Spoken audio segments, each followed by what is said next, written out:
나는 사마리아 여인에게 말을 건다.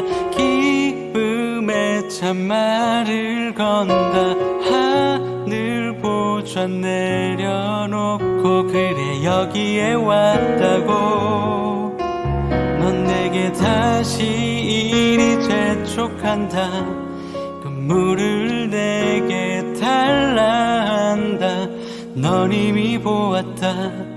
그 물이 여기에 바로 내 안에 있어.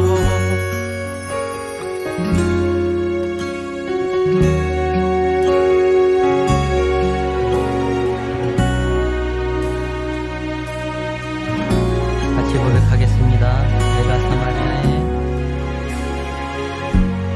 내가 사마리아에 가는 이유는 그곳에 울고 있었던 내가 있어서.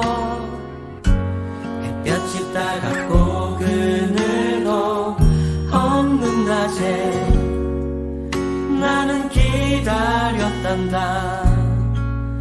내가 내게 오기를 아무도 찾지 않는 한낮의 우물가에 어젯밤을 다 잠든 내가 내게로 온다.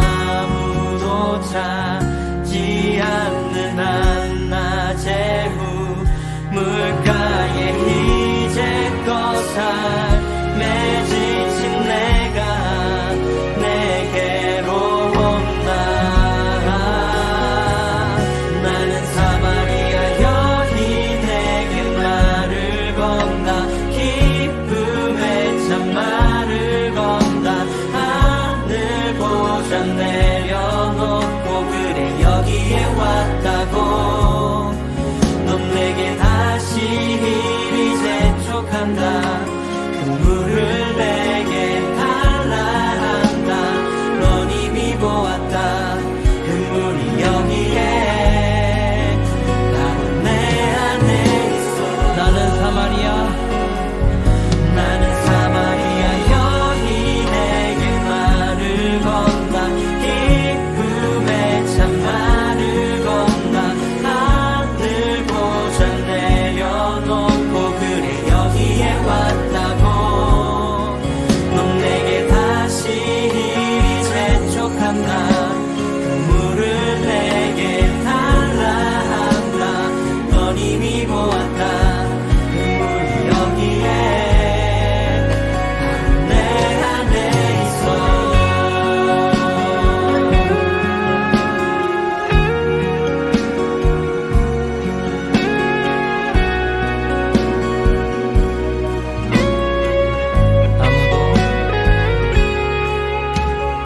아무도 보지 않았던 내게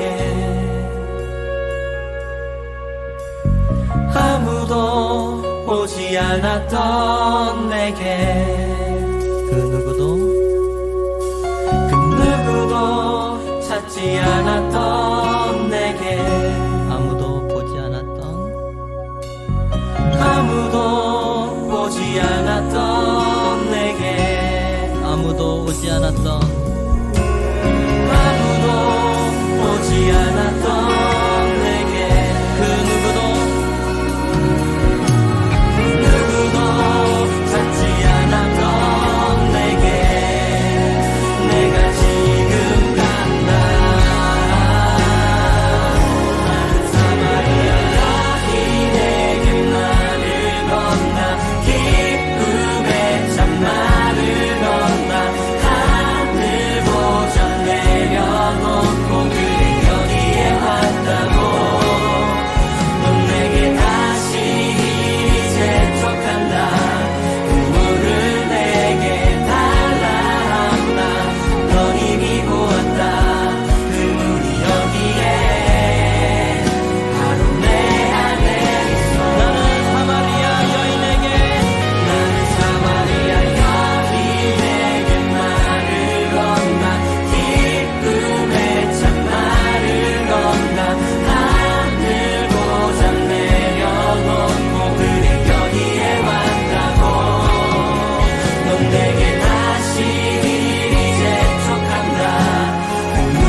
할렐루야.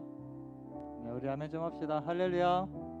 네, 마스크로 입을 좀 가리고 있지만, 자, 우리 줌으로 들어온 친구들 화면을 좀 켜봅시다. 화면을 좀 켜시고, 네, 화면 좀 켜시고, 네. 상현이, 재원이, 영광이, 성민이, PD1818G는 누구지?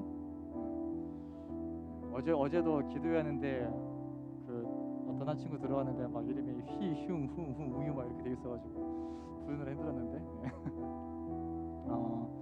다시 한번 제가 이제 할렐루야 하면 아멘 하실 때 우리 줌으로 온 친구들도 여기 계신 여러분들도 이제 아시죠? 반짝반짝. 네, 좀 민망하지만 네.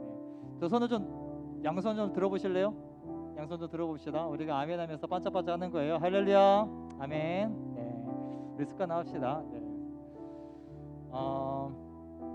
오늘도 예배 자리에 나오신 여러분들을 주님의 이름으로 축복하고 환영합니다. 우리 앞뒤 좌우를 좀 한번 둘러보시겠어요? 어떤 친구들이 왔는지. 네, 전도사님 아직 여러분들 별로 안 친한가 봐. 마스크 쓴 얼굴만 보고서는 솔직히 누군지 잘 모르겠어. 많이 본 친구들은 그렇지 알지만 네. 네. 돌아보라니까요. 네, 앞에 있는 친구들아 그 뒤를 봐야 돼. 그래요. 오늘 지금 이 자리 현장에 제가 지금 이 자리 서기 이전에 체크했을 때 29명이었고 그 이후에 한 4명, 5명 더 온 것 같아가지고 34명 정도 이 자리에 있는 걸로 알고 있거든요. 또 줌으로 들어온 친구들이 현재 하나, 둘, 셋, 넷 빼면은 10명 정도가 줌으로 들어와 계시고요. 현재 44명의 학생들이 지금 이 순간 이 예배 자리 가운데 함께하고 있습니다. 우리 같이 좀 기도하면서 예배를 좀 준비했으면 좋겠습니다. 전도사님 매주마다 예배를 선포할 때마다 동일하게 하는 말들이 있습니다. 예배에 있어서 가장 중요한 요소는 기대함입니다. 하나님은 기대함이 없는 사람한테 찾아오지 않습니다. 만약에 여러분들이 이 자리에 나와서 그냥 습관적으로 나와 앉아있다라면 사실 은혜 받기 어려워요. 물론 하나님께서는 마음대로 역사하시는 분이기 때문에 누군가를 만나고자 하시면은 뭐 다른 일로 왔다가도 또 회개하게 되고 이런 일들도 있지만 이제 보편적으로는 기대함이 없는 사람, 예배를 통해서 주님에 대한 기대감이 없는 사람은 예배의 자리에서 사실 은혜 받기는 어렵습니다. 여러분 안에 이러한 기대감이 있기를 소망합니다. 오늘 예배를 통해 만날 주님을 기대하십시오. 오늘 예배를 통해 여러분에게 말씀하시고 주님의 음성을 기대하시고요. 오늘 여러분들 예배를 통해 찬양하고 기도할 때 영광 받으실 주님을 기대하십시오. 다른 것 바라보지 마십시오. 다른 것 바라지 마세요. 주님 한 분 기대하는 겁니다. 주님 한 분 바라보는 것입니다. 아멘이십니까? 네. 다시 한번 기도하실 때 하나님 내가 이 시간 주님만을 기대합니다. 주님만을 바라보겠습니다. 주님의 다른 내용들 다른 마음들 다 내려놓고 오직 예배의 주인이신 하나님께만 내 생각과 내 마음과 내 모든 입술의 고백을 올려드리오니 주님 오늘 이곳에 오시옵소서. 성령님 지금 이 자리를 주장하여 주시고 내 마음을 다스려 주시고 통치해 주시고 오늘 예배 가운데 하나님의 나라가 이루어지게 하여 주시옵소서. 이렇게 예배를 하나님께 올려드리시면서 우리의 마음을 하나님께 올려드리시면서 함께 주여 한번 부르고 기도합니다. 주여! 할렐루야. 사랑의 아버지 감사드립니다. 주님의 은혜 가운데 오늘도 우리가 주님을 예배하며 나아갑니다. 주님을 기대하며 나아갑니다. 성령님께서 오늘 이 자리 가운데에 성령님께서 오늘 이 자리에 역사하여 주시옵소서. 예배하는 한 사람 한 사람 가운데에 주님을 기대하며 주님을 만나기를 소망하는 한 사람 한 사람 가운데에 성령의 진이 찾아와 주시고 그 마음 어루만져 주시고 위로하시는 하나님, 심판하시는 하나님, 책망하시는 하나님, 사랑을 부어주시는 하나님, 안아주시는 하나님, 격려하시는 그 하나님을 전인격적으로 만나는 시간 되기 원합니다. 한 주의 삶이 힘들었다면 그간의 위로가 있게 하시고 힘이 필요하다면 격려가 있게 하시고 죄악 가운데 있었다면 회개가 있게 하시고 오직 주님께서 각 사람의 마음 가운데에 주님이 원하시는 대로 주님이 바라시는 대로 주님이 이끄시는 대로 그 주님의 음성에 순종하며 나아가는 우리 예배가 될 수 있도록 함께 하시고 붙잡아 주시옵소서. 주님을 간절히 기대하며 나아갑니다. 주님을 소망하며 나아갑니다. 성령님만이 오직 주님만이 오늘 예배의 주관자가 되어주시고 오직 주님만이 예배에 역사해 주시며 주님 홀로 높임 받아주시고 예배를 통해 부어주시는 예배를 통해 역사하시는 그 주님의 놀라움을 경험할 수 있도록 함께 하시고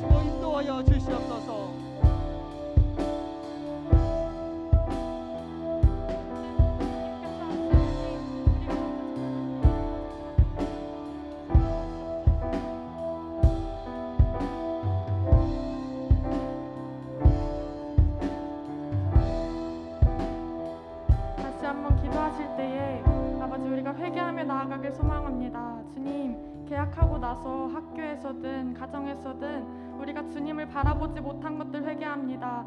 우리가 주님을 생각하지 못한 것들 회개합니다. 지금 우리가 예배하기 전에 우리의 마음을 정결하게 하시고 우리의 죄를 자백하게 하셔서 정말 주님께서 성령께서 이끄실 때에 우리가 정결한 모습으로 나아갈 수 있도록 우리의 마음을 회개할 수 있는 고백 영 부어주시옵소서. 다 같이 회개함으로 기도하시겠습니다. 아버지 주님, 이 시간 오직 주님 앞에 회개합니다. 아버지 주님께 우리가 부끄러운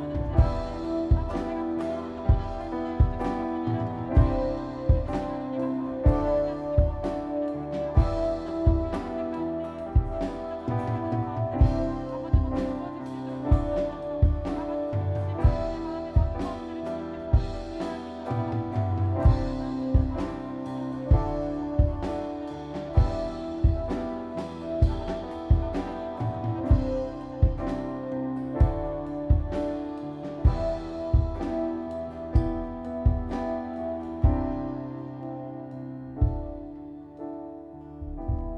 사랑이 많으신 주님 감사합니다. 주님, 정말 주님께서 주인공 되신 이날 아버지 우리가 정말 주님을 예배하기 위하여서 부르심에 감사합니다. 주님, 우리가 정말 이 자리 가운데 왔지만 우리가 그냥 왔다 돌아가는 시간이 아니라 우리의 마음을 다하여서 주님만을 찬양하는 시간 되게 하시고 주님만을 예배하는 시간 될 수 있도록 도와주세요.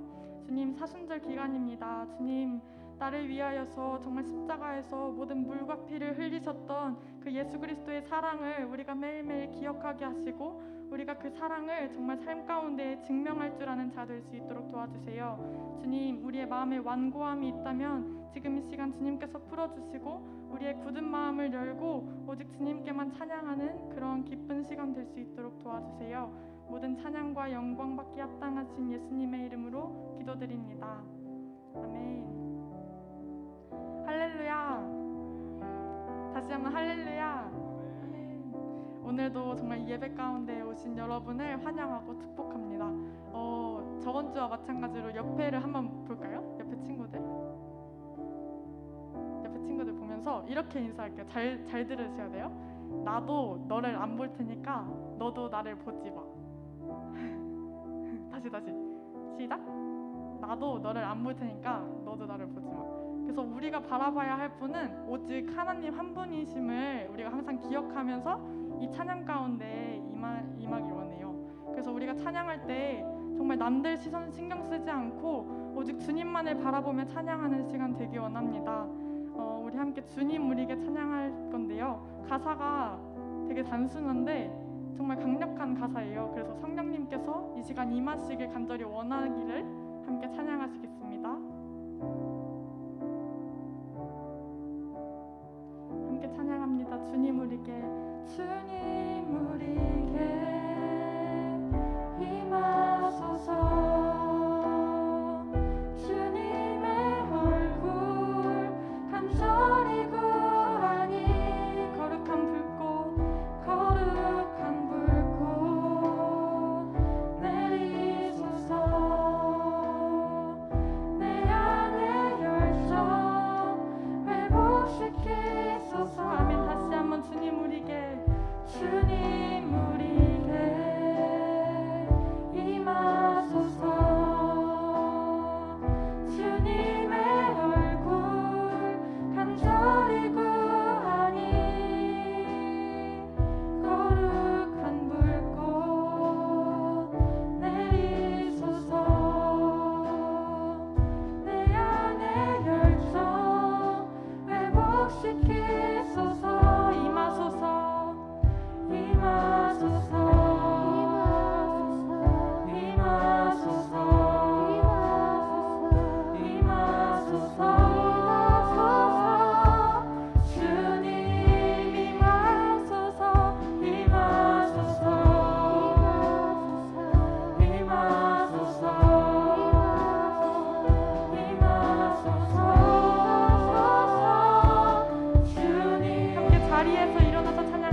우리에게 임하시옵소서 함께 고백하기 원합니다.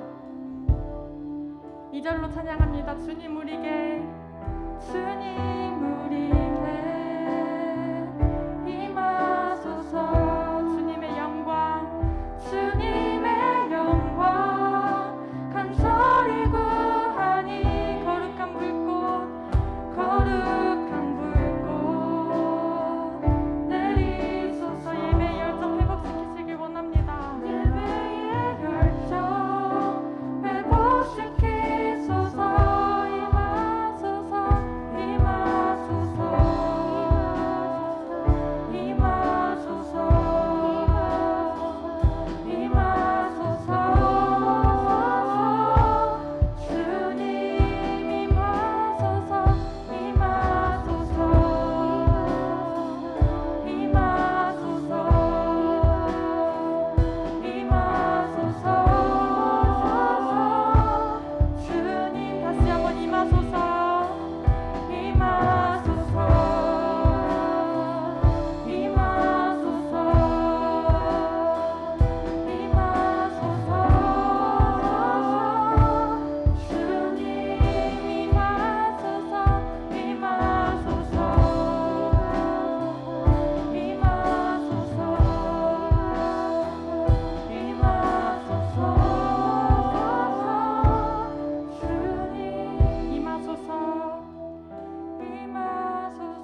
어떤 것보다도 주님과 바꾸지 않겠다는 결단으로 함께 고백하기 원합니다. 나 무엇과도 주님을 바꾸지 않으리. 다른 어떤 은혜 구하지 않으리. 오직 주님만이 내 삶의 도움이시니 주의 얼굴 보기 원합니다. 가사의 고백이 우리 되기 원합니다. 나 무엇과도 주님을 바꾸지 않으리. 다른 어떤 은혜 구하지 않으리. 오직 주님만이 내 삶의 도움이시니 주의 얼굴 보기 원합니다. 주님 사랑해요. 주님 사랑해요.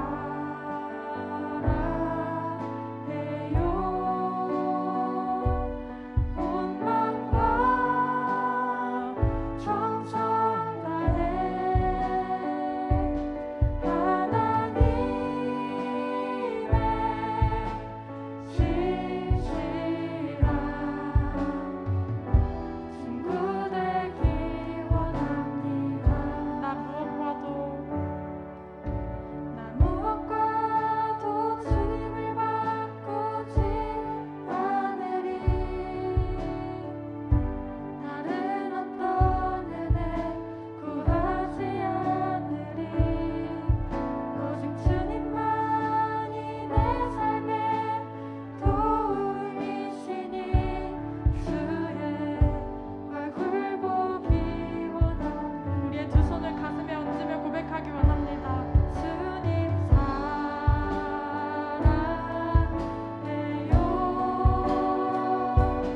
온 마음과 정성 다해 하나님의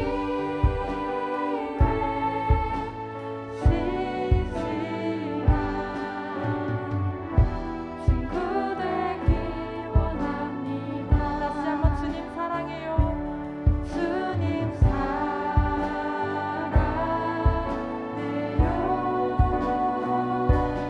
온 마음과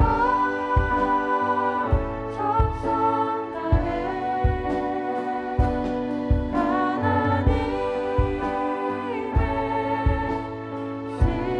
신실한 친구 되기 원합니다. 마지막으로 주님 사랑해요. 주님 사랑해요.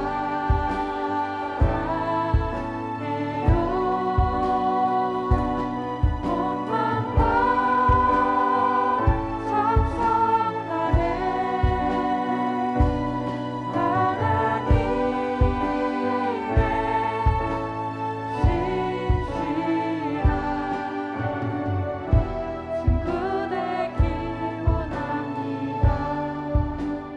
함께 기도하실 때에 주님 우리가 주님을 사랑합니다. 주님 우리가 그 어떤 것과도 바꿀 수 없는 것이 정말 주님을 위한 일임을 고백합니다.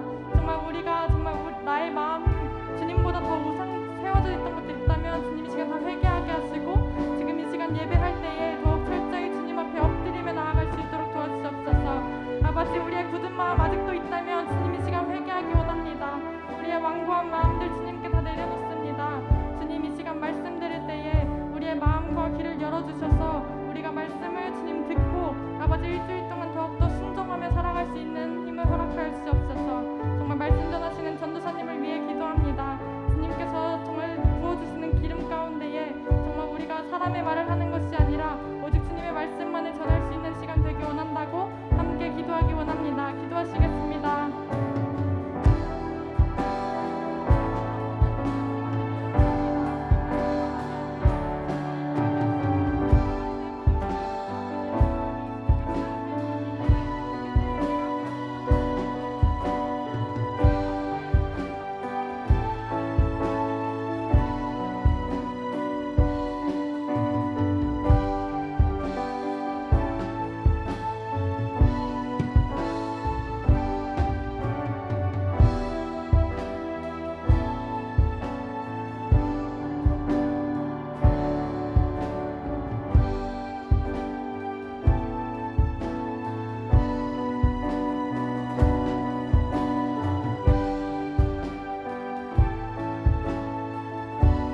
하나님 감사합니다.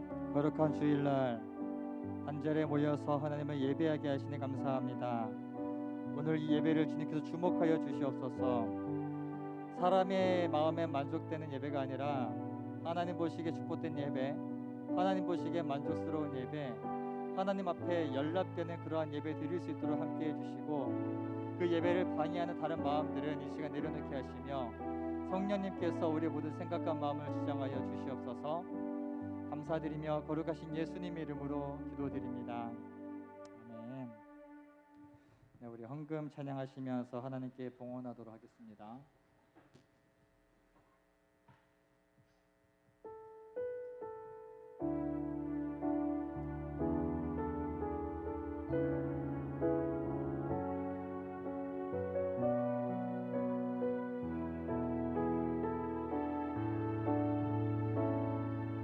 삶의 주인이 누구냐 물으실 때 삶의 주인은 예수라 고백하네. 재물이 전부인 세상 앞에 예수가 전부라 고백하네. 이 예물은 주님의 것, 나의 삶도 주님의 것. 주님 나라 임하소서. 주님의 뜻을 이루소서. 오늘도 예배하면서 귀한 예물 하나님께 올려드렸습니다. 특별히 강나은 학생 11조 헌금 주님께 드렸습니다. 그리고 각자 이름으로 주정 헌금 드렸습니다. 기도하겠습니다. 하나님 감사합니다. 주님의 은혜 가운데 오늘도 우리가 하나님께 예배하면서 우리 학생들 어려움 가운데서도 귀한 예물 주님께 올려드립니다. 11조를 드리며 하나님께 그 주권을 맡기는 귀한 학생을 축복하여 주시고, 또 각각의 제목으로 예물 드리는 모든 손길 가운데 축복하여 주시옵소서. 이 예물이 귀한 곳에 쓰이게 하시며 우리 학생들 삶 가운데서 물질 때문에 시험 들고 고통받지 않도록 항상 동행하여 주시며 물질을 다스릴 수 있는 권세를 더하여 주시옵소서. 이 시간 말씀 듣습니다. 말씀 듣는 우리의 마음을 열어주시고 말씀 듣는 우리의 귀를 열어주셔서 하나님의 말씀을 하나님의 말씀으로 듣게 하시고 그 말씀에 믿음으로 순종하는 은혜를 허락하여 주시옵소서. 감사드리며 거룩하신 예수님의 이름으로 기도드립니다. 아멘. 아멘 합시다. 할렐루야. 할렐루야. 네, 손 바짝바짝 안 합니까? 할렐루야. 아멘. 자, 줌으로 들어온 친구들 화면 좀 켜봅시다. 줌으로 들어온 친구들 화면을 켜주시길 바랍니다. 지금 줌에 21명의 학생들이 함께하고 있고요. 지금 오늘 현장에 있는 친구들이 제가 알기로 지금 40명이 넘었거든요. 40명이 넘어가지고 뒤에 의자가 모자라가지고 의자 한 줄을 더 만들었어요. 힘들더라고. 네. 어쨌든 도합 약 60명에서 70명 사이의 친구들이 함께 예배를 하고 있는 것 같은데 너무너무 축복합니다. 전도사님이 참 코로나 이전에 함께 예배했던 인원들을 대강 기억하는데 너무나 많이들 떠나 있어가지고 굉장히 많이 기도하고 걱정하는 가운데 계속 이제 한 주 한 주 다시 예배 자리로 복귀하는 친구들이 많이 보여서 이 또한 이제 하나님께서 하시는 일을 좀 믿고요. 또 그만큼 여러분의 심령 가운데서도 하나님을 향한 갈급함과 그러한 사모함들이 있었기 때문에 기회가 주어졌을 때 다시 그 목적지를 향해서 돌아오게 되는 줄 믿습니다. 함께 말씀 나눌 때 우리 누가복음 4장과 19장의 말씀을 볼 겁니다. 오늘은 좀 본문이 두 개여서 두 개의 본문을 함께 좀 살펴보면서 말씀 나누기를 원하는데, 그래서 오늘 제목을 이렇게 정해봤습니다. 나사렛 사람들과 삭개오라는 제목으로 함께 은혜 나누기를 원합니다. 부제가 있어요. 부제가 이렇게 써 있죠. 익숙함의 함정에 빠진 사람들. 어떻게 보면은 좀 지적하는 말일 수도 있고 경계하는 의미를 담고 있는 제목인데요. 나사렛 사람들과 삭개오를 함께 살펴보면서 과연 우리가 빠져 있는 익숙함의 함정이 무엇인지, 혹시 내가 그런 익숙함의 함정에 빠져서 허우적거리고 있지는 않은지, 그렇게 서로 자신의 믿음을 좀 돌아보면서 하나님께 다시 그 믿음을 맞출 수 있는 시간이 되기를 소망합니다. 본문을 다 읽진 않고요. 이제 한 절 한 절 읽어 나가면서 함께 말씀 나누기를 원합니다. 먼저 누가복음 4장 펼치셨죠? 성경책 다 가지고 계시죠? 줌으로 들어온 친구들 성경책 좀 보여줄래요? 성경책 좀 들어서 보여줍시다. 그래. 근데 제가 화면을 좀 많이 끄고 계셔가지고 네. 자, 여기 오신 분들 성경책을 좀 들어서 보여주실래요? 휴대폰으로 보시는 분 휴대폰 들어줘 괜찮습니다. 항상 성경책을 들고 다니시기를 바랍니다. 네, 성경책을 무겁죠. 무거워도 항상 교회에 올 때는 좀 아날로그일 수도 있겠지만 요즘 같은 디지털 시대에 꼭 이런 책을 가지고 다녀야 되나 할 수도 있겠지만, 그래도 여러분 하나님 앞에 최소한의 성의, 예의, 매너라고 생각을 합니다. 그래서 성경책을 꼭 지참하시고 예배에 참여하시길 바랍니다. 그래서 청소년부에서는 이제 주어진 본문 외에는 말씀을 띄워주지만 본문에 대해서는 절대 말씀을 띄워주지 않습니다. 누가복음 4장 14절 15절을 먼저 읽습니다. 예수께서 성령의 능력을 입고 갈릴리로 돌아오셨다. 예수의 소문이 사방의 온 지역에 두루 퍼졌다. 그는 유대 사람의 여러 회당에서 가르치셨으며 모든 사람에게서 영광을 받으셨다. 예수님께서 이제 그 침례를 받으시고 광야에 나가서 사탄에게 시험을 받으셨죠. 시험을 받고 40일간 금식하며 기도하십니다. 죄송해요. 순서를 제가 잘못 말했어요. 40일간 금식하며 기도하신 후에 사탄에게 시험을 받습니다. 그리고 사탄의 시험을 말씀으로 물리치시고 그렇게 공생애를 시작하십니다. 예수님의 사역의 중심지가 두 군데가 있다 그랬어요. 하나는 저기 예루살렘에 있는 남쪽의 유대 지역이었고, 또 다른 한 곳은 북쪽의 갈릴리 지방에서 예수님은 주로 사역을 하셨죠. 그래서 예수님이 우리가 성경에 나오지는 않지만 우리가 예수님이 공생의 기간을 몇 년이라고 보죠? 혹시 아시는 분 있습니까? 예수님께서 본격적으로 등장하시고 사역하시다가 십자가에 달려 죽기까지의 기간이 몇 년이었을까요? 이거 여러 차례 얘기를 했었을 텐데 아무나 괜찮습니다. 얘기 좀 해주시겠어요? 네, 누가 지금 영진아 40년은 좀 아니지 않니? 그래, 3년 동안 공생애 사역을 하셨습니다. 근데 성경에는 단 한 번도 예수님이 3년간 공생애를 사셨다 이런 말을 나오지 않습니다. 단지 예수님에 대한 기록을 살펴보면서 추정을 하는 거예요. 예수님께서 유대 지역 예루살렘에 오셨다가 갈릴리로 가셨다가 오셨다가, 그러니까 내려왔다 올라갔다 내려왔다 올라갔다를 총 4번을 반복하거든요. 그걸 통해서 유월절이 총 3번이 등장합니다. 유월절을 3번을 보내세요. 정확히 4번을 보내는데 첫 번째 유월절 보내고 나서 1년 뒤에 또 유월절 보내고 또 1년 뒤에 유월절 보내고 또 1년 뒤에 유월절 보내면 총 유월절 4번이죠. 이걸 통해서 명절을 4번을 보내기 때문에 3년으로 계산하는 겁니다. 그래서 마지막 유월절, 4번째 유월절을 보내러 오셨을 때 그때 예수님이 십자가에 달려 돌아가신 거거든요.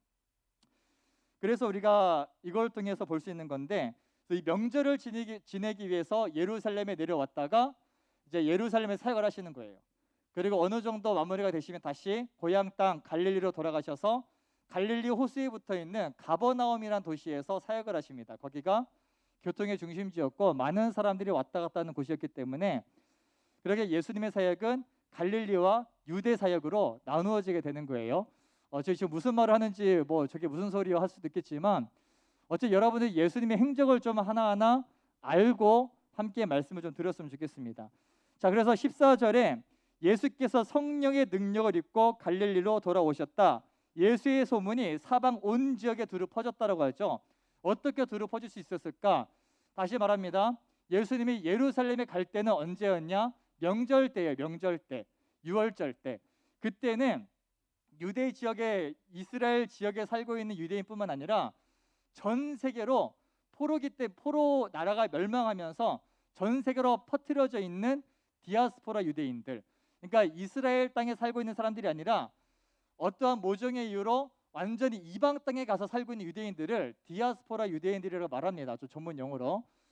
이제 그들까지도 전 세계에 흩어져 있는 모든 유대인들이 이 명절을 지키기 위해서 예루살렘에 다 모여드는 거야. 자, 근데 이 예루살렘에서 예수님이 사역을 하셨지. 그냥 보통 사역을 하신 게 아니라 많은 병자들을 고치시고, 심지어는 그때 당시에 권력의 핵심이었던 사내들인 공의회에, 특히 성전에 있는 대제사장들의 권력에 정면으로 도전을 합니다. 유명한 사건이 있었죠. 그 첫 번째 유월절, 예수님이 어떻게 대비하셨냐? 첫 번째 유월절 때 딱 성전에 들어가셔서, 이번 들어보면 아실 거예요, 어떤 사건인지. 장사꾼이 막 장사를 하고 있는 거야. 이게 뭐냐? 성전에서 재물을 파는 거야. 쉽게 말하면은 교회에다가 ATM 기계를 갖다 놓고, 야, 뭐 헌금 그렇게 어렵게 하냐? 그냥 굳이 집에서 이렇게 정성스럽게 하지 말고 편하게 교회 ATM 기계 있으니까 수수료 좀 내고 돈 뽑아서 그냥 이렇게 헌금해. 그래서 교회가 그 수수료로 돈을 벌려고 하는 거지. 그때 다 성전이 그런 문화였어. 왜냐면은 유대인들의 재물을 가지고 오게 되면은 이 재물이 흠이 없어야 되거든. 흠이 없어야 되는데 여행을 하다 보면은 다치기도 해. 그러면 재물을 다시 공수해야 되는 거야. 굉장히 얼마나 정성스럽게 가지고 왔겠어, 재물들을. 양이 됐든 뭐가 됐든 간에 다치지 않게 오고 가면서 힘겹게 재물을 가지고 하나님께 나오는 거지. 근데 문제는 뭐냐? 그때 당 성전에서 어떤 일들을 행하고 있었냐면은, 이거는 예루살렘 성전 표가 아니네? 그러면 이렇게 꼬투리를 잡는 거야. 이거 봐봐, 요만한 흠이 있어. 안 돼, 이거 난 재물로 받을 수 없어. 자, 여기 봐, 싱싱한 재물 여기 있잖아. 이거 사라고 하는 거예요, 비싼 돈으로. 그리고 성전이 그렇게 장사를 해먹고 있었던 거야, 사람들한테. 그러니까 예수님이 그걸 보고 심히 화가 나신 거지. 그래서 그것을 다 뒤집어 엎어버린 거야. 완전 깽판을 놓으신 거예요. 막 이렇게 막 상을 다 뒤집어 엎으면서, 이게 뭐 하는 거 아냐고. 내 아버지의 집을 장사하는 소굴로 만들지 마라, 강도의 소굴로 만들지 마라 하면서 이것을 뒤에서 조종하고 있던 이 성전의 대제사장들에게 정면으로 도전을 했어. 누구도 대항하지 못하는 그때에. 예수님 성격이 보통이 아니셨다고. 그러니까 이제 사람들이, 명절이었잖아. 전 세계에 흩어져 있는 모든 유대인들이, 많은 유대인들이 모였다가 그것을 본 거지. 그리고 그들이 명절이 끝나면 어떻게 될까? 흩어지는 거야. 다시 고향 따로 돌아가면서, 야, 들었어? 예수라는 사람이 말이야, 이런 일을 했어 하면서 소문이 퍼지는 거예요. 그래서 온 유대 지역에 예수의 소문이 사방의 온 지역에 두루 퍼졌다라는 겁니다. 명절 때 왔던 사람들이 고향으로 돌아가면서, 야, 내가 예루살렘에 갔는데 예수라는 사람이 등장했어. 그 사람이 성전에서 깽판을 쳤어. 아주 사이다였어 하면서 소문을 퍼뜨리기 시작한 거지. 그리고 예수라는 사람이 침례도 주고 많은 기적도 하고, 이거는 정말 옛날에 우리가 구약 성서, 우리 조상들의 입을 통해서만 글로만 들어왔던 그런 놀라운 일들이 다시 일어나기 시작했다 하면서 예수님에 대한 소문이 온 지역에 두루 퍼지는 거야. 그리고 이 소문은 여지없이 예수님의 고향 땅 나사렛에도 퍼지게 된 겁니다. 그래서 유대 사람의 여러 회당에서 가르치셨대. 워낙에 갑자기 그러니까 예수님이 타이밍을 되게 잘 잡으셨다니까. 예수님이 그냥 엎으신 게 아니야. 그때 많은 사람들이, 관중들이 있었고, 그 타이밍을 잘 잡아서 기가 막힌 타이밍에 그러한 일들을 행하심으로써 예수님에 대한 소문이 삽시간에 수많은 사람들에게 퍼져버린 거지. 그때부터 일사천리인 거야. 예수님이 설명할 필요가 없어. 그 예수님, 그 예수님, 먼 일만 들으면 그 예수님 또 그랬어. 그만큼 예수님이 갑자기 한순간에 핵 인싸의 길로 걸어가시는 거야. 수많은 사람들에게 인기가 많아지고 많은 사람들이 따라다니게 되는.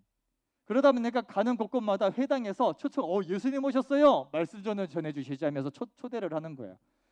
당시의 예배는 회당 예배라 그래가지고, 오늘 우리처럼 한 장소에 모여서 예배를 드리는데 찬양하고 그러진 않지. 그때도 이제 주로 말씀을 낭독하고, 그러니까 말씀에 대해서 풀이해주는 형식으로 회당 예배를 진행했었는데, 예수님께서 가시는 곳마다 각 회당에서 예수님을 초대해서 말씀 좀 가르쳐 주십시오, 말씀 좀 전해 주십시오, 율법 좀 알려주십시오, 그렇게 가르침을 청한 거야. 그래서 사람들이 예수님에게 선생님, 랍비라고 호칭을 했었다라는 거지. 그런 가운데서 16절에 예수께서는 자기가 자라나신 나사렛에 오셔서 늘 하시던 대로 안식일에 회당에 들어가셨다. 그는 성경을 읽으려고 일어서서 예언자 이사야의 두루마리를 건네받아 그것을 펴시어 이런 말씀이 있는 데를 찾으셨다. 여기서 예언자 이사야의 두루마리라고 표현을 하죠. 이때 당시 성경은 오늘 우리가 보는 것처럼 한 권으로 묶여 있는 게 아니라 모세의 율법서 따로, 예언자의 글 따로, 이런 식으로 각 권이었어요. 우리가 오늘 보는 것처럼 성경 전서 한 권으로 묶인 성경이 완성된 거는 상당한 시간이 흐른 후라는 겁니다. 그때 당시에는 구별했어요. 모세의 율법, 예언자의 글, 이런 식으로. 그래서 예언자 이사야의 글, 책이 아니었기 때문에 두루마리를 쫙 펼치는 거야. 펼쳐서 이제 이사야 선지자가 메시아 그리스도에 대해서 예언한 부분을 찾아서 읽으셨습니다. 18절입니다. 주님의 영이 내게 내리셨다. 주님께서 내게 기름을 부으셔서 가난한 사람에게 기쁜 소식을 전하게 하셨다.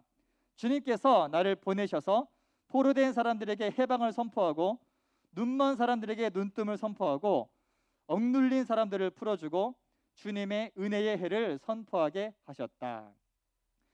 주님의 영이 내게 내리셨다. 하나님의 성령이 역사하셨고 그분이 나에게 기름 부으셨다 이거예요. 그러니까 예수님은 하나님께 기름 부음 받은 자로서 왕이시고 선지자이시고 제사장으로서 우리를 통치하시며 우리와 하나님 사이의 중보자가 되어 주셨으며 우리에게 하나님의 뜻을 전하는 그러한 분으로 오셨다라는 겁니다. 그리고 예수님이 오신 목적이 무엇이었냐? 포로된 사람들에게 해방을 선포한다. 무슨 포로일까요?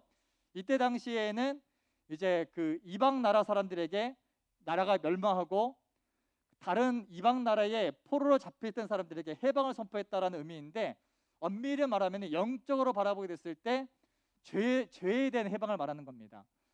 우리는 지금 죄의 노예로 살아갑니다. 예수 믿지 않았을 때 우리는 우리의 생각을 따라 살아가고 우리의 욕심을 따라 살아가고 우리 마음대로 살아가죠. 내가 하고 싶은 대로, 내가 원하는 대로. 대체적으로 우리의 생각은 하나님 보시기에 악한 것으로 가득 차 있습니다.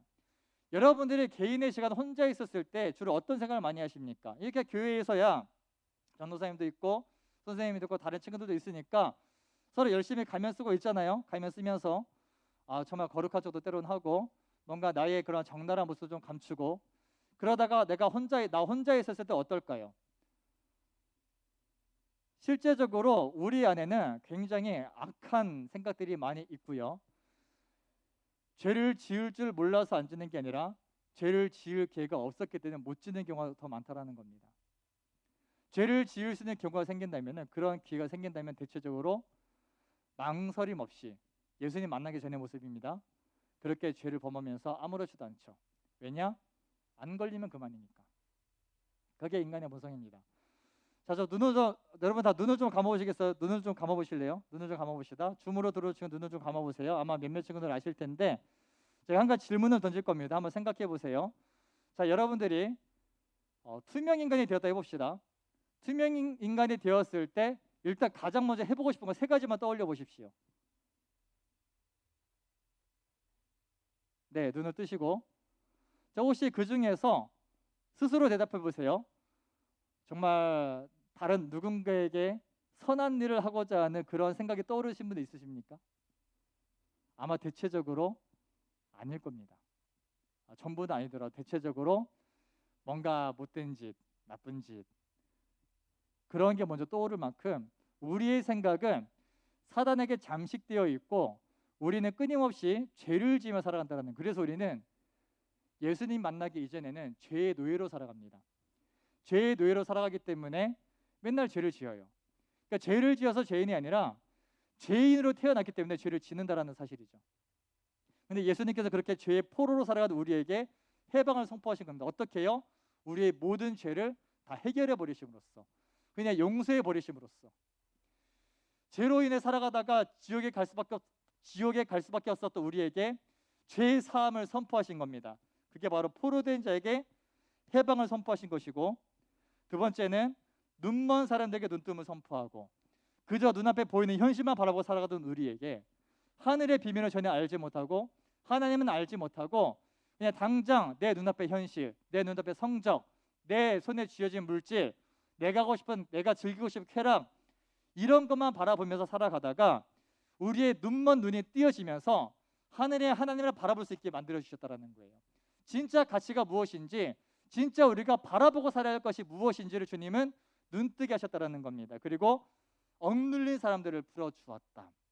상처받은 사람들, 마음이 상한 사람들, 삶에 있어서 깊은 상처 가운데서 트라우마 가지고 살아갔던 사람들, 그런 모든 아픔과 어려움 가운데 있었던 사람들을 풀어주셨다라는 거예요. 예수님께서 친히 위로하시고 만져주시고 격려하시며 다시 일으켜주시며 그러한 연약함 가운데 있었던 사람들, 좌절과 절망 가운데 있던 사람들에게 주님께서 그 억눌린 사람들을 풀어주면서 은혜의 때가 왔다 하면서 은혜의 해를 선포하셨다라는 겁니다. 이것을 위해서 예수님이 오셨다라는 겁니다. 20절부터 보게 되면은 예수께서 두루마리를 말아서 시중 드는 사람들에게 되돌려 주시고 앉으셨다. 회당에 있는 모든 사람의 눈은 예수께로 쏠렸다. 예수께서 그들에게 말씀하셨다. 이 성경 말씀이 너희가 듣는 가운데에서 오늘 이루어졌다. 이 말씀이 700년 전, 800년 전 이사야라는 우리의 조상이 말한 그런 메시지가 아니라 오늘 지금 이 자리에 이루어졌다라고 단언하시는 겁니다. 이 성경의 말씀이 그저 2000 몇백 년 전에 있었던 그런 얘기가 아니라 지금 2021년도 3월 14일 이곳에서 예배하고 있는 여러분들에게 그대로 이루어졌다라고 선포가 되고 있는 거예요. 그때 당시에 예수님께서 이 말씀하셨을 때는 자, 지금 이루어졌다라는 것은 내가 바로 그 보냄받은 메시아다. 너희가 지금 눈으로 보고 얘기하고 있는 바로 내가 하늘에서 하나님이 이 땅에 성령을 주셔서 보내주신 그리스도가 바로 나다라고 그 복음을 선포하시는 겁니다. 그래서 그 이사야의 말씀이 오늘 자신을 통해서 이루어졌고 자신이 바로 기름 부음 받고 보냄받은 자라는 것을 스스로 계시하시는 거예요. 누구에게요? 나사렛 사람들에게. 지금 나사렛이라는 동네에 있거든요. 오늘 제목인 나사렛 사람들과 삭개오이죠. 이 나사렛 사람들 좀 보려고 합니다. 나사렛 사람들. 나사렛은 예수님의 고향입니다. 이 나사렛 사람들은 예수님이 태어날 때부터 봤던 사람이에요. 예수님의 어린 시절, 주일학교 시절, 그 시절들을 다 기억하고 있는 사람들이고 예수님의 아버지와 예수님의 어머니가 누구인지를 아는 사람들입니다. 평상시에 예수님의 아버지 해 요새 왔는가 하면서 이렇게 일했던 사람들이라고요. 예수님의 꼬맹이 시절 때 안녕 예수 잘 지내 하면서 그렇게 시절을 예수님과 함께 보냈던 사람들이 나사렛 사람들입니다. 이 나사렛 사람들이 22절에 이렇게 말하죠.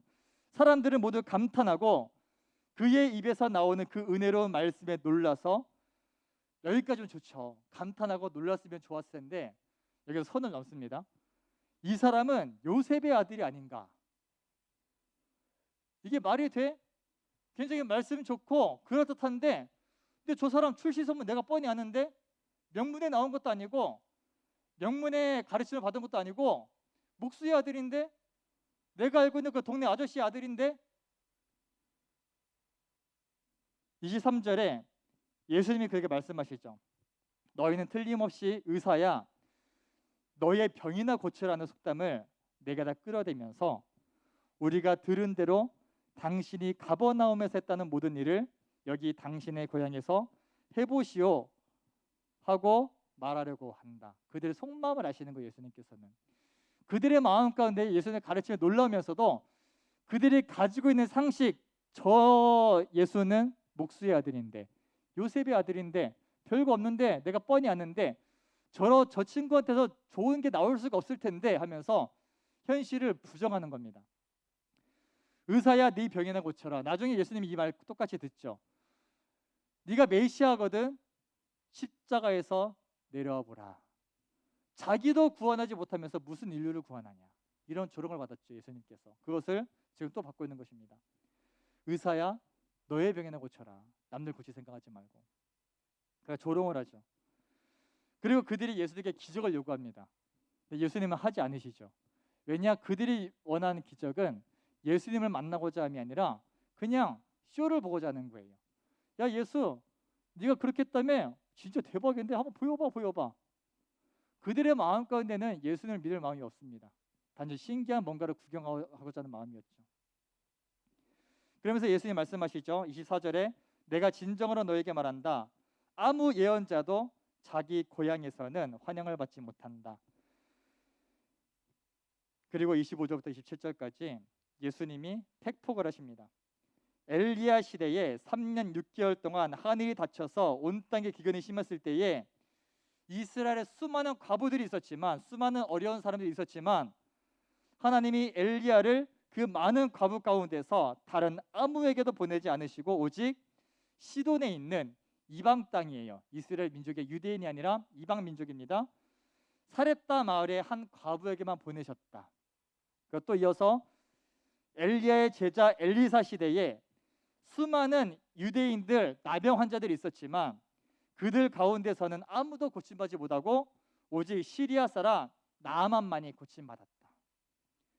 이 구원은 유대인들을 향해서 너희가 생각하는 것처럼 너희만을 위한 것이 아니다라는 거예요. 이해가 되십니까? 유대인들이 가지고 있던 생각이 뭐냐면은 우리는 아브라함의 자손이니까 우리는 구원받을 거다. 우리가 어떻게 살아도 우리는 아브라함의 자손이니까 우리는 구원받을 거다. 이러한 선민사상, 선택받은 민족이다라는 그런 잘못된 자부심에 젖어있던 그들에게 예수님이 팩폭을 날리신 겁니다. 야, 역사를 봐봐. 우리는 성경이지만 그들에게는 역사예요. 엘리야 알지? 엘리사 알지? 그때의 엘리야와 엘리사를 통해서 기적을 경험한 사람, 그 사람은 유대인들이 아니라 저 이방 나라 사람이었다. 시리아 사람 나아만이었고 살았다 이름은 한 과부였다. 오늘 제목이 익숙함의 함정에 빠진 사람들. 지금 이 유대인들이 그 익숙함의 함정에 빠져 있는 겁니다. 어려서부터 예수님과 함께 있다는 생각. 저 예수님에 대한 이들이 가지고 있는 개념은 그냥 목수의 아들, 내가 어릴 때부터 함께 자라온 그 친구, 이웃집 아저씨의 아들, 목수로 일했던 사람, 그게 익숙한 사람들이었어요.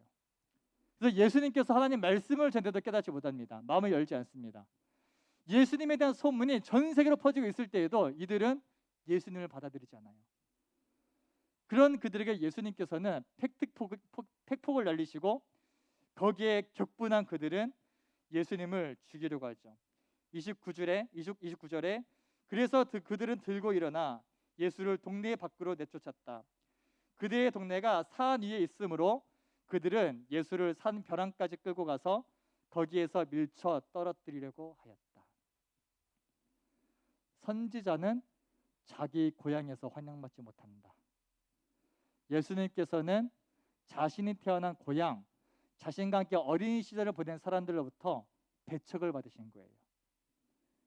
이게 바로 익숙함의 함정에 빠진 사람들입니다. 어쩌면 이게 우리의 모습일 수 있어요. 특별히 대형심리학의 청소년부 친구들은 대다수가 모태 신앙으로 알고 있습니다. 어려서부터 교회를 다녔죠. 아닌가요? 자, 모태 신앙 손 들어봐. 모태 신앙. 자, 손 내리고 자신이 1세대다. 우리 부모님은 예수님 안 믿으시지만 나만 교회 다니고도 손 들어봐. 거의 없어요 지금. 어려서부터 다녔어. 그냥 어릴 때부터 들어온 예수님, 어릴 때부터 들어온 복음, 그냥 익숙해요. 하지만 그게 나에게 실제가 아니야. 그냥 익숙해. 그러다 보니까 이 학생은 주일학교 잘 다녔으니까 구원 받았겠지. 때로는 사역자들도 속아 넘어갑니다. 그렇게 1년 시간 보내면서 이미 나에게 너무나 익숙한 예수님이 만만해요. 그 예수님을 나의 구원자로 믿지 않습니다. 그 예수님을 나의 왕으로 받아들이지 않습니다. 그냥 어릴 때부터 들어와서 익숙하지만 전혀 나에게 특별하지 않은 그런 익숙함에 빠져서 그 함정에 빠져서 지금까지 온 거야. 그리고 대학을 갑니다.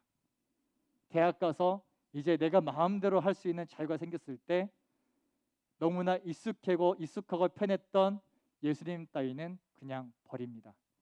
이런 일들이 비일비재하다라는 거예요. 생각보다 어려서부터 교회를 다니다 보니까 우리도 착각을 해요. 이 학생은 모태신앙이니까 어머니가 누구누구 집사님이시니까 당연히 이거 알 거야. 당연히 기본적인 교리 배웠을 거야. 기본적으로 예수님 만났을 거야 라고 우리도 착각하고 지나가는 거예요. 그렇게 복음에 대해서 다시 한번 생각해보고 복음에 대해서 직접 대면해볼 기회를 잃어버린 채 그렇게 익숙함의 함정에 빠져서 하루하루 살아가는 사람들. 그러다가 나에게 너무나 익숙하다 보니까 만만해져 버린 예수님이 나를 통치하려고 할 때, 나에게 희생을 요구할 때 주님, 아니요, 그냥 내가 필요할 때나 도와주세요 하면서 주님을 배척합니다. 주님, 내 인생에 희생을 요구하신다면 난 당신 필요하지 않습니다. 그냥 내가 원할 때 내 소원만 들어주시면 돼요. 그게 아니라면 내가 굳이 당신을 따를 이유가 없습니다 하면서 예수님을 내쫓습니다. 그것이 오늘날 벌어지고 있는 많은 다음 세대들의 모습이라는 거예요. 우리는 정말 한번 생각해 볼 필요가 있어요. 나의 믿음은 어디에 있는가? 여러분들은 그 예수님을 어떻게 믿고 있습니까? 여러분들에게 예수님은 어떤 분이십니까? 그냥 익숙하게만 한 내가 교회 다니는 이유, 그냥 기독교는 이런 종교래 그런 정도의 차원이십니까? 아니면은 예수님을 생각할 때에 나 같은 죄인을 구원하신 그 놀라운 은혜를 생각할 때 눈물이 날 수밖에 없는 그러한 구원의 감격과 기쁨을 갖고 계십니까? 정말로 내가 예수님 만났다 하는 그러한 여러분의 삶의 체험과 고백이 있으십니까? 이 나사렛 사람들에게 있어서 예수님은 너무나 익숙한 분이었습니다. 하지만 예수님께서는 그들이 자신을 배척하더라도 예수님은 당신의 길을 가시는 거예요. 유유히 그들을 떠나서 공생애를 시작하셨습니다. 어떤 마음이었을까요? 인간으로 오신 예수님이기 때문에 자신의 이웃이었고 자신의 친구였고 자신의 가족이었던 그들이 하나님의 아들을 멸시하고 죽이고자 하는 그런 모습들을 봤을 때 주님은 어떤 마음이셨을까요? 어려서부터 모태신앙을 하면서 예수님을 왕으로 인정하지 않고 여전히 내 마음대로 살아가는 우리를 바라볼 때 우리 주님은 어떤 마음이셨을까요? 너무나 익숙해져서 만만해져 버린 나머지 주님의 그러한 전능하심, 주님의 크심에 대해서 생각할 줄 모르는 우리를 바라볼 때에 그 거룩하신 하나님 앞에 끝없이 오만하고 목이 굳어 있는 우리를 바라볼 때에 우리 주님은 지금 어떤 마음이셨을까요? 하지만 예수님은 그런 가운데서도 여전히 그 사명의 길을 걸어가십니다. 잘 들으십시오. 여러분들이 배척한다고 우리가 예수님을 반대한다고 해서 우리가 주님을 떠난다고 해서 주님의 사명은 멈춰지지 않습니다. 주님은 주님의 계획대로 반드시 그 뜻을 이루실 거예요. 나중에 최후의 심판 때 우리가 주님 앞에 서서 칭찬받을 것이냐, 아니면 내가 도무지 너를 알지 못하니 나에게서 떠나가라라고 축객령을 들을 것이냐, 이것은 지금 우리의 믿음에 따라 달려있다는 겁니다. 오늘 제목이 나사렛 사람들과 삭개오였습니다. 두 번째로 우리가 누가복음 19장에 나오는 삭개오를 좀 보려고 해요. 삭개오 여러분 아시죠? 삭개오 다 들어봤을 거예요. 굳이 말씀을 한 구절 한 구절 읽지는 않겠습니다. 예수님이 마지막 유월절을 보내기 위해서 예루살렘으로 가다가 여리고를 지나가십니다. 그 여리고를 지나가면서 그곳에 삭개오라는 사람을 만나는 거예요. 삭개오는 세리장이었습니다. 세리라는 것은 유대인들에게 세금을 걷어서 로마에게 바치는 사람이었는데 이 세리들은 유대인들에게 있어서 매국노와 같은 사람들이었어요. 동족을 배신하고 로마의 편에 서서 동포를 뜯는 사람들, 그게 이들에게 세리의 이미지였습니다. 일전에 우리가 마태의 레이를 바라보면서 이 마태의 레이를 예수님이 부르셨을 때 이것이 얼마나 믿을 수 없는 부르심이었는가에 대해서 얘기를 나눴습니다. 그런데 오늘 삭개오는 그 단순한 세리가 아니라 세리장이에요. 세리들 중에서도 대빵, 모든 세리들을 통솔하면서 가장 많은 착취와 가장 많은 부당한 일들과 가장 많은 악행과 동족을 쥐어짜는 일을 한 사람이 이 삭개오였습니다. 예수님께서 그런 삭개오를 만나셨다는 것은 엄청난 일이거든요.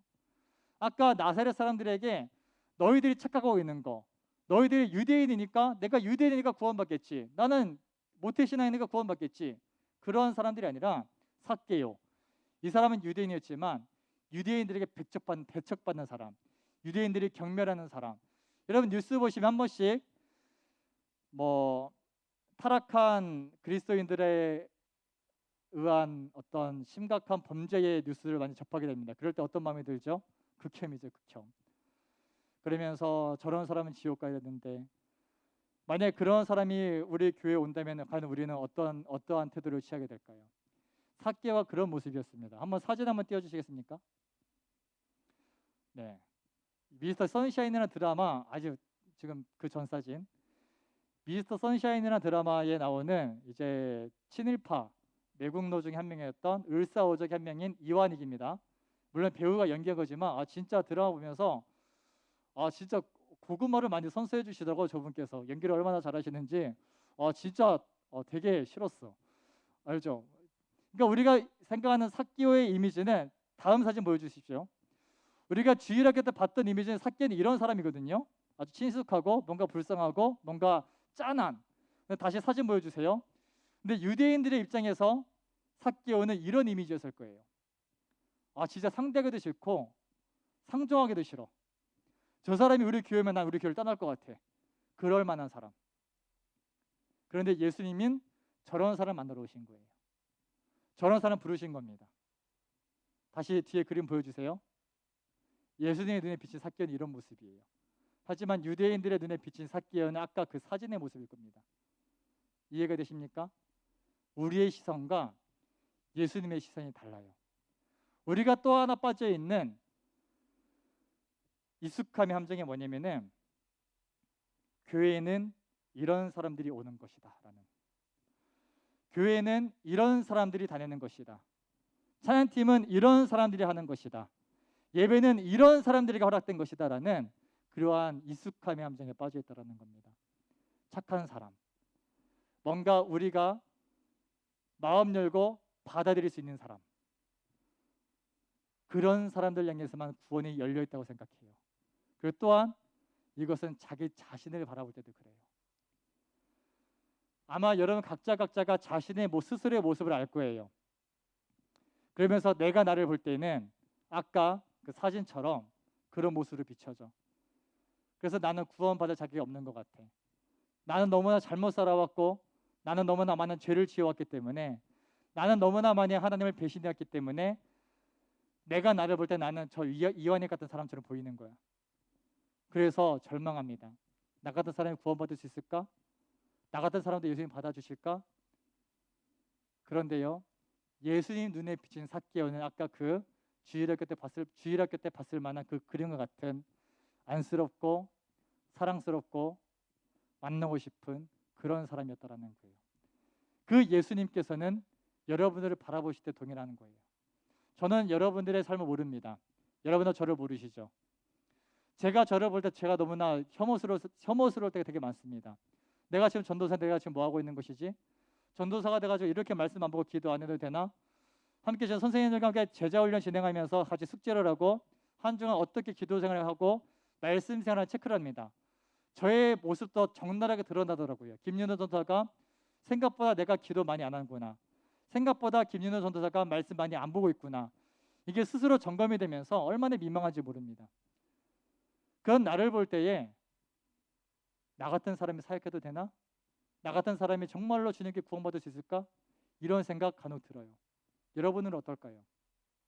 의외로 많은 친구들이 상담하다 보면은, 전도사님 제가 너무나 많은 죄를 지었는데 제가 예배 드려도 될까요?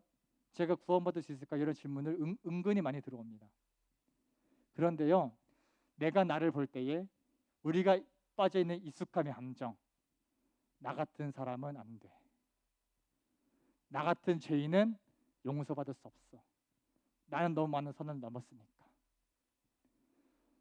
악인은 심판받아야 되고 악인은 당연히 멸망해야 된다라는,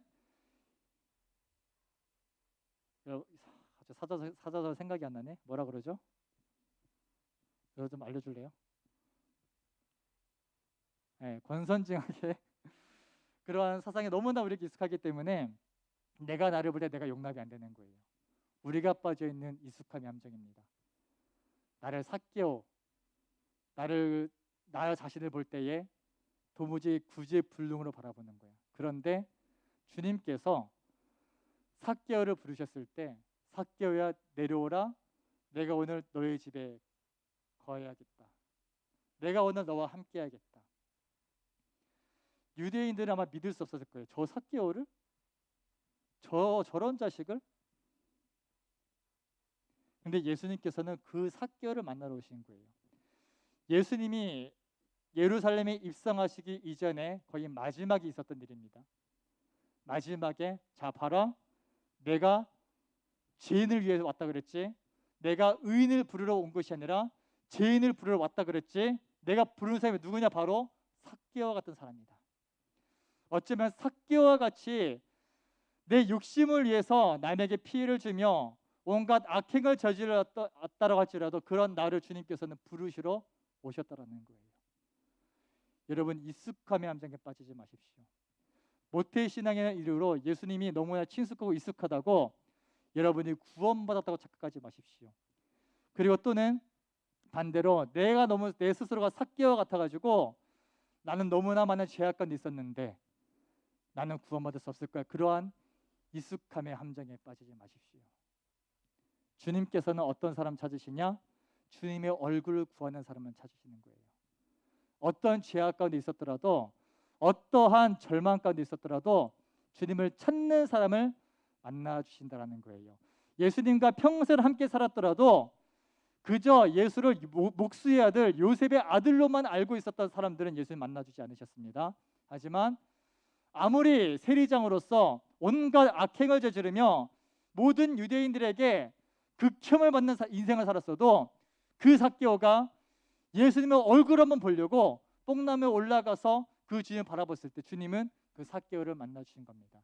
중요한 것은 여러분들이 지금 이 순간 내 죄의 짐 내려놓고 주님을 바라볼 용기가 있냐라는 겁니다. 주님을 바라보고 주님을 구할 마음이 있냐라는 거예요. 같이 한번 찬양하실 텐데요. 아까 했던 찬양 임하소서 주님 우리에게라는 찬양인데 가사가 그렇죠. 주님 우리에게 임하소서 주님의 얼굴 간절히 구하니 거룩한 불꽃 내리소서. 이러한 고백입니다. 무엇을 구한다고요?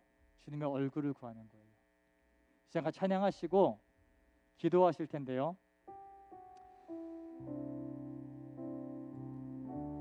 주님, 내가 너무나 익숙함의 함정에 빠져 살았습니다. 그래서 어려서부터 신앙생활을 하였기 때문에 나는 자연스럽게 구원받겠지, 아니면은 내가 나를 볼 때 너무 혐오스럽고 너무 많은 죄를 지은 것 같아서 나는 더 이상 답이 없을 텐데 나 같은 사람은 구원받을 자격이 없을 거야. 이러한 함정에서 빠져나오는 겁니다. 그리고 주님의 얼굴을 찾는 거예요. 주님을 구하는 겁니다. 그때 주님이 임하시는 거예요. 누구에게요? 주님의 얼굴을 구하는 사람, 주님 만나기를 사모하는 사람에게 우리 주님은 그 모든 죄를 덮어주시고 용서하시는 겁니다. 기억하십시오. 이번 주에 묵상 나누면서 말했듯이 우리는 값없이 구원받았지만 주님은 가장 큰 대가를 치르셨습니다. 자신의 목숨을 희생하심으로써. 우리 모든 죄가 용서받을 수 있다는 것은 우리 죄가 가볍다라는 게 아니에요. 우리 죄는 무겁습니다. 삭개오 무거워요. 내국노였습니다. 나라 팔아먹는 사람이었고 동포들을 괴롭히는 최악의 죄악 가운데 있는 사람이었지만 그의 죄가 가벼워서 용서받은 게 아니라 그 모든 무거운 죄를 덮을 만큼 우리 주님의 은혜가 크다라는 거예요. 그래서 그 주님을 구합시다. 괜찮아요. 우리 안에 전능하신 분이시거든요. 무한하신 분이시거든요. 여러분의 죄가 주홍같이 붉을지라도 양털처럼 희게 하시는 분이십니다. 그 주님의 얼굴을 구하며 나아갑시다.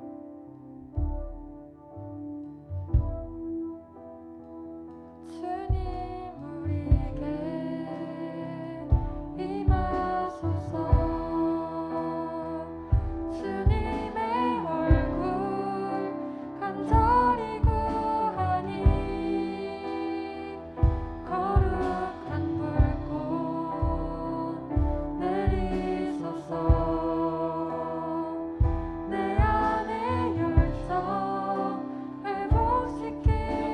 주님 우리에게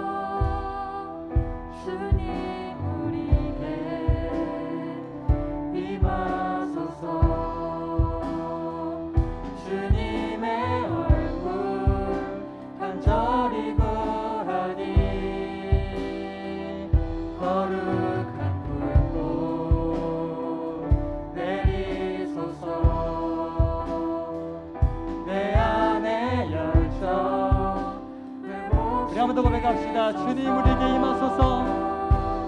주님 우리에게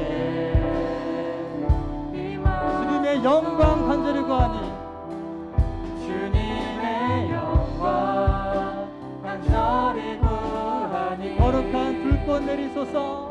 거룩한 불꽃 내리소서. 내 안에 열정 회복시키소서. 내 안에 열정 회복시키소서. 임하소서. 임하소서. 임하소서. 임하소서.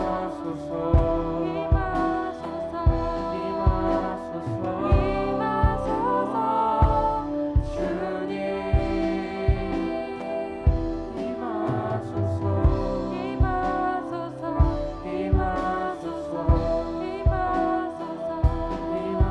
임하소서. 임하소서. 고백합시다. 주님 우리에게 임하소서. 주님의 얼굴 간절히 구하니 거룩한 불꽃 내리소서. 내 안에 열정 회복시키소서.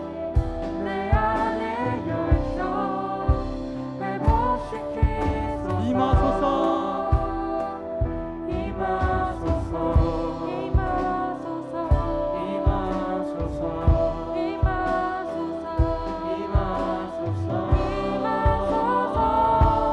주님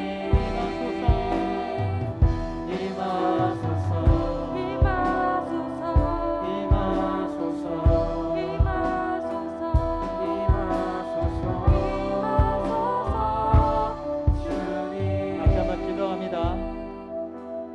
기도하겠습니다. 기도하실 때에 여러분 잘 들으세요. 나사렛 사람들을 기억하십시오. 너무나 익숙한 나머지 예수님을 배척했던 그들을 기억하십시오. 혹시 내 안에 그런 모습들이 있다면 회개하는 겁니다. 삭개오를 기억하십시오. 삭개오가 같이 나를 볼 때에 너무나 극혐이었더라도 주님의 얼굴 바라볼 때 주님은 그 안에 거하시는 겁니다. 모든 죄를 용서하시는 거예요. 우리의 죄가 작아서가 아니라 주님의 사랑이 크기 때문에 가는 겁니다. 그 주님의 은혜를 구하는 겁니다. 회개하시고 주님을 찾습니다. 내가 주님의 얼굴을 구합니다. 나를 만나 주옵소서. 이렇게 함께 주여를 외치지 않겠습니다. 각자의 고백을 묵상하셔도 괜찮고요, 통성도 괜찮습니다. 자유롭게 우리 하나님께 좀 구하며 나아갑시다. 기도합니다.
주님 감사합니다. 주님이 너무나 사랑하는, 주님이 너무나 사랑하는, 주님이 너무나 사랑하셔서 죄를 용서하시고 구원해 주시려고 이 땅에 오시고 자기의 목숨까지도 다 내어주셨을 만큼 너무나 사랑하는 거룩한 주님의 백성들이 오늘 이 자리에 있습니다. 오늘 이 자리에 주님을 찾습니다. 주님을 구합니다. 익숙함의 함정에 빠져서 습관적으로 신앙생활했던 친구들, 혹은 스스로가 너무나 혐오스러워서 자기 정죄에 빠져서 감히 하나님께 나아갈 용기를 갖지 못했던 친구들, 한 명 한 명 주님 건져주시고 위로하여 주시고 만나주시고 구원하여 주옵소서. 오늘 예수님께서 삭개오의 집에 거하여서 그 삭개오를 만나시고 오늘 이 집에 구원이 임하였다 선포하셨던 것처럼 그 예수님만한 삭개오가 자신의 모든 소유를 팔아서 반은 가난한 자들에게 나누어주고 자기가 지금까지 부당하게 착취했던 모든 사람들에게 네 배로 갚겠습니다라고 하면서 자신이 그동안 추구해왔던 모든 가치관들을 다 버리고 주님께 맞추었듯이 예수님 만남으로 영적인 눈이 띄어지고 죄에서 해방되고 모든 상처가 치료되는 그러한 은혜가 우리 청소년반에 가득하게 하시고 그 주님을 누릴 줄 아는 모든 학생들 되게 하여 주옵소서. 한 주간 살아갈 동안에도 그 주님 한번 바라보며 승리하게 하시고 그 주님과 동행하는 삶을 살며 주님 앞에 합당한 영광을 올려드리는 모든 학생들 되게 인도하여 주옵소서. 감사드리며 거룩하신 예수님의 이름으로 기도드립니다. 아멘. 우리 주기도문 하시겠습니다. 모두 자리에서 좀 일어나시겠습니다. 자리에서 일어나셔서 우리 주기도문 모두 손을 번쩍 드시고요. 함께 믿음으로 눈 감아다 뜨니까 술기가 끝나 있는 친구들아 축복한다. 믿음으로 우리 주기도문 예수님이 가르쳐주신 기도 선포하고 예배 마치겠습니다. 하늘에 계신 우리 아버지여, 이름이 거룩히 여김을 받으시오며 나라에 임하시오며 뜻이 하늘에서 이루어진 것 같이 땅에서도 이루어지이다. 오늘날 우리에게 일용할 양식을 주시옵고 우리가 우리에게 죄 지은 자를 사하여 준 것 같이 우리 죄를 사하여 주시옵고 우리를 시험에 들게 하지 마시옵고 다만 악에서 구하시옵소서. 나라와 권세와 영광이 아버지께 영원히 있사옵나이다. 나라와 권세와 영광이 아버지께 영원히 있사옵나이다. 아멘. 우리 하나님께 영광의 박수 올려드리겠습니다. 할렐루야. 몇 가지 광고 전달하도록 하겠습니다. 줌으로 들어오는 친구들 광고 끝까지 듣고 나가주세요. 첫 번째 광고는 매주 토요 기도회가 저녁에 있습니다. 여러분 기도의 자리를 지킵시다. 토요일 밤에 할 일도 많고 바쁘겠지만 그래도 기도하는 자리에 동참하셔서 함께 공동체를 기도하며 주님의 마음을 공감해 나아가는 저와 여러분 되시기를 바랍니다. 매주 토요일 밤 9시에 있습니다. 그리고 아침 경건회가 진행 중인데 지금 월화수목금에는 아침 7시 반, 화요일 목요일에는 저녁 9시에 경건회가 줌을 통해서 이루어집니다. 가족들과 함께 두빈날에 하고 있는 친구들은 굳이 안 들어오셔도 되고요. 그렇지 않은 친구들은 함께 들어와서 같이 말씀 나누고 이렇게 기도하는 시간 가지면 좋을 것 같습니다. 사순절 광고 없습니까? 제가 알기로 지난주부터 이번 주까지 2주간 금식 이벤트 진행 중이죠. 여러분 금식에 참여합시다. 근데 여러분 금식의 의미를 잘 아셔야 돼요. 내가 예수의 고난에 동참하는 게 금식이 아닙니다. 금식한다라는 것은 내가 그 시간 음식이 됐든 나의 우상을 다 내려놓고 주님께 내 마음 드리겠습니다. 이런 고백인 거예요. 금식에 동참하면서 주님과 동행하는 저 여러분 되시기를 주님의 이름으로 축복합니다. 다음 광고요. 네, 오프라인 예배 진행 중이고요. 다음이요. 네, 찬양팀 이제 다음 주까지죠. 다음 주 토요일까지만 딱 모집합니다. 관심 있는 친구들은 이예빈 선생님께 연락을 주시면 되겠습니다. 네, 이상 여기까지 마치도록 하겠습니다. 오늘 하루도 승리하시고요. 한 주간도 주님과 동행하시는 모두가 되기를 주님 이름으로 축복합니다. 안녕히 가세요. 주부의 친구들아 인사 한 번씩 나갑시다. 얘들 안녕. 좀 일로 봐야겠구나. 안녕. 혜진이 안녕. 상현이 안녕. 여원이 안녕. 오은이 안녕. 지민이 안녕. 찬혁이 안녕. 네. 자, 나가시기 전에 여러분 목장 선생님 한 번씩 뵙고 가세요.